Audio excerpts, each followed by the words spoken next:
Hi guys, ഇന്നൊരു unboxing video ആണ്. Sunsun HBL302 unbox and review. ഒരുപാട് നാളായിട്ട് നമ്മൾ അക്വേറിയം പ്രൊഡക്ട്സ് ഓൺലൈൻ മേടിക്കുന്നുണ്ട്, പക്ഷേ ഇത്രയും നീറ്റ് പാക്കിങ്ങും ഇത്രയും നീറ്റായിട്ട് ഡെലിവറി ചെയ്ത വേറൊരു പ്രൊഡക്റ്റ് ഇല്ല കേട്ടോ. ഇൻസൈഡ് കണ്ടൻ്റ് ആയാലും എല്ലാം നല്ലതാണ്. ആ ബോക്സിനൊരു സ്ക്രാച്ച് പോലും ഇല്ലാത്ത രീതിയിൽ അവർ പാക്ക് ചെയ്ത് അയച്ചിട്ടുണ്ട്. അത്രയും നല്ല നീറ്റ് പാക്കേജ് ആയിട്ടാണ് അയച്ചേക്കുന്നത്. റീസെൻ്റ്ലി മേടിച്ചതിൽ ഏറ്റവും ഭംഗിയുള്ള ഒരു പാക്കേജ് ഇതാണ്.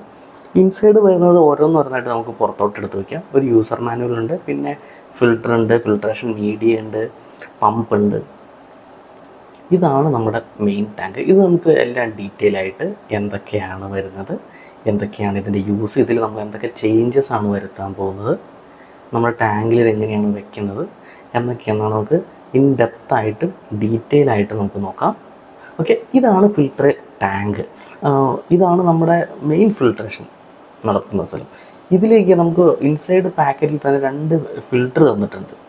ഈ 2 ഫിൽറ്റർ ഈ സ്ലോട്ടിൻ്റെ ഉള്ളിലോട്ടാണ് നമ്മൾ ഇറക്കി വയ്ക്കുന്നത്.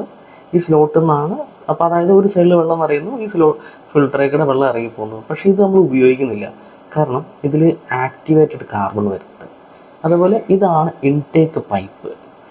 ഈ മോട്ടർ നമ്മളിവിടെ കണക്ട് ചെയ്തു. ഓക്കെ, ഈ മോട്ടർ നമ്മൾ ഇൻടേക്ക് പൈപ്പിലോട്ടാണ് കണക്ട് ചെയ്യുന്നത്. ഇതിന് 2 മോട്ടറിന് ഒരു ഇൻപുട്ട്, ഫുട് വാൽവ് എന്ന് പറയുന്ന പോലെ 2 ഇൻപുട്ട് ഉണ്ട്, ഒന്ന് ചെറുതും ഒന്ന് വലുതും. അതേപോലെ നമുക്ക് ഈ ഫിൽറ്ററിൻ്റെ ഇൻപുട്ടിൻ്റെ ഹൈറ്റ് നമുക്ക് അഡ്ജസ്റ്റ് ചെയ്യാൻ സാധിക്കും. നമുക്ക് എത്ര ഹൈറ്റിലോട്ടാണ് വേണ്ടത്, ടാങ്കിൻ്റെ ഹൈറ്റ് അനുസരിച്ച്. എൻ്റെ ടാങ്കിൻ്റെ ഹൈറ്റ് 1 ഫീറ്റാണ്. അപ്പോൾ അതനുസരിച്ച് നമുക്ക് ഹൈറ്റ് അഡ്ജസ്റ്റ് ചെയ്യാനും പറ്റും, അതായത് കൂട്ടുവാനും കുറയ്ക്കാനും പറ്റും.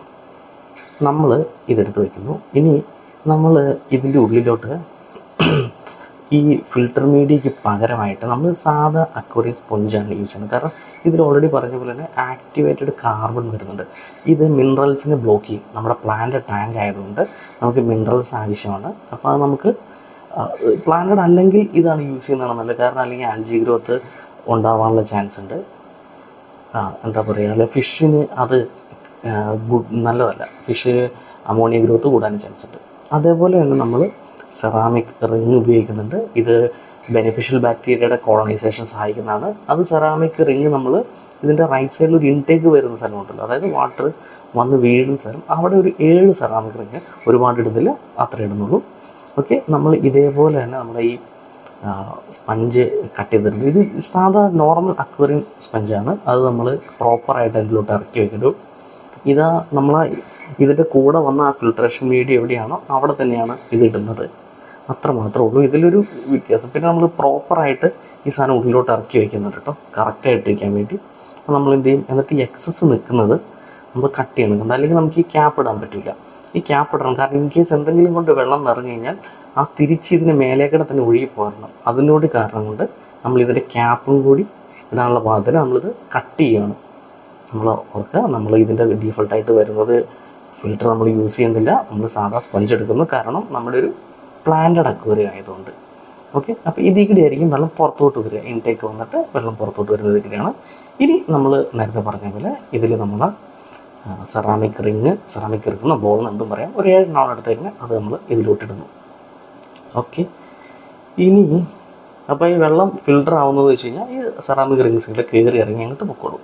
ഇനി പറയാൻ വിട്ടുവൊരു കാര്യമുണ്ട്, ഇങ്ങനെ ഒരു പോർഷൻ ഉണ്ട്, ഒരു അഡ്ജസ്റ്റർ ഉണ്ട്.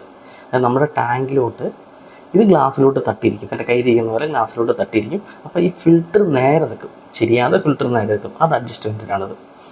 ഇങ്ങനെയാണ് നമ്മൾ ഫിൽറ്റർ എടുത്ത് വെച്ചേക്കുന്നത്.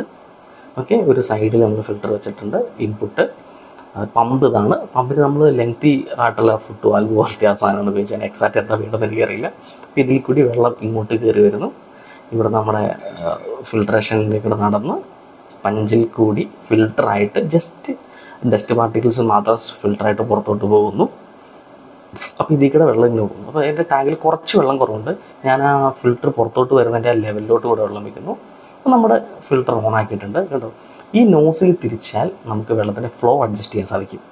ഈ നോസിൽ വെച്ചിട്ടാണ് നമ്മൾ വാട്ടർ ഫ്ലോ അഡ്ജസ്റ്റ് ചെയ്യുന്നത്. ഞാനൊരു മീഡിയത്തിലാണ് വെക്കുന്നത്, കാരണം ടാങ്കിൽ ഓൾറെഡി അത്രയ്ക്ക് വലിയ ചെളി എന്ന് പറയാനൊന്നുമില്ല, എങ്കിലും ഒരു മീഡിയം സൈസിലാണ് വെച്ചിരിക്കുന്നത്. ബീപ്പ് സൗണ്ട് കേൾക്കുന്നത് കറണ്ട് പോയി വോയിസ് ഓവർ ചെയ്യുന്ന സമയത്ത്, അതുകൊണ്ടാണ് എല്ലാവരും ക്ഷമിക്കുക. ഇപ്പം തന്നെ നമുക്ക് കണ്ടറിയാം കുറച്ച് ഡസ്റ്റ് പാർട്ടിക്കിൾസ് കയറി വരുന്നുണ്ട്. ഇതിന് മുന്നത്തെ വീഡിയോ ഉണ്ട്, നമ്മുടെ ടാങ്ക് ക്ലീനിങ് വീഡിയോ ഉണ്ട്, അതിൻ്റെ അകത്ത് നമുക്ക് കറക്റ്റ് അറിയാൻ പറ്റും ചെളി അടിച്ച് കൊടുക്കും. കാരണം വാൽഷട്ട് മെത്തേഡ് നമ്മൾ യൂസ് ചെയ്ത് കഴിഞ്ഞാൽ നമ്മൾ അതൊരു എന്താ പറയുക നല്ലതാണ്, പക്ഷേ മെയിൻ്റനൻസ് ഭയങ്കര കൂടുതലാണ്. അങ്ങനത്തെ ഒരു മെത്തേഡാണ്. അപ്പോൾ ഇതിങ്ങനെ കയറി ഇറങ്ങിക്കൊണ്ട് ഒരു പ്രോപ്പർ ഫിൽട്രേഷൻ നടക്കും. ഇനി ഞാൻ ഇതിൻ്റെ അകത്ത് ഉപയോഗിക്കുന്ന 3 ടൈപ്പ് ഫിൽറ്ററുകളുണ്ട്. അതും വെച്ചൊരു കമ്പാരിസൺ വീഡിയോ ഉടനെ നമുക്ക് ചെയ്യാം. അപ്പോൾ വീഡിയോ ഉണ്ട് എല്ലാവരും അഭിപ്രായങ്ങൾ കമൻറ്റ് ചെയ്യുക. Thank you for watching. Have A nice day. Bye bye.